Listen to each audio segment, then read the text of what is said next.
இந்த மாடு பார்த்தீங்கன்னா ஜெர்சியில் கிராஸ் பீடான மாடுனா பல்லு பார்த்தீங்கன்னா 6 பல்லுலேருந்து புதுவாய் மாடுனா 2ஆம் நேத்து மாடு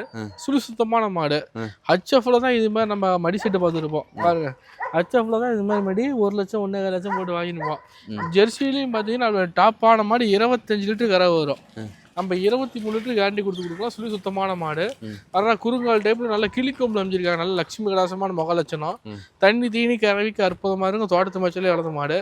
ரெட்டை முதுகு மாடு ஜெய்ஜாண்டிக்கான மாடு நல்லா அடிக்கு ஒரு காம்பு இன்னும் ஃபுல்லாக மடி எடுத்து தான் கண்டு போடும் இன்னும் ஃபுல்லாக மடி எடுத்து தான் கண்டு போடும் இன்னும் 10 நாள் ஆகும் சக்கத்தையாக மடி செட்டு ரெட்டை வரி மடி எடுத்து தான் கண்டு போடும் 25 லிட்டர் வந்தால் ஆச்சாமனை கிடையாது 23 லிட்டர் கேரண்டியே வரும் ஜெர்சியில் 25 கறக்கணும் தாராளமாக கறக்கணும் மடி செட்டு பாருங்கன்னா ஆனால் பிரம்மாண்டமான மடி செட்டு வரும் ஹெவி சைஸான மாடு ரெட்டை முதுகு மாடு தேவை போகிறவங்க உடனே கால் பண்ணுங்க புக் பண்ணிக்கலாம் லட்சத்தில் ஒரு மாடு தான் இது மாதிரி மாடு நம்மளுக்கே கிடைக்கும் நல்லா தரமான மாடு நல்லா எஸ்ன ஃபேட்டு டிகிரி ஃபேட்டு கண்டென்ட் பக்காவாக இருக்கும் தோட்டத்து மச்சலே வளர்ந்த மாடு எல்லா கிளைமும் அடாப்ட் ஆகக்கூடிய மாடுனா 5 HF ஒரு ஜெர்சி வரும் லைக் பண்ணுறோம் தரமாக சூஸ் பண்ணலாம்னா ஓகேண்ணா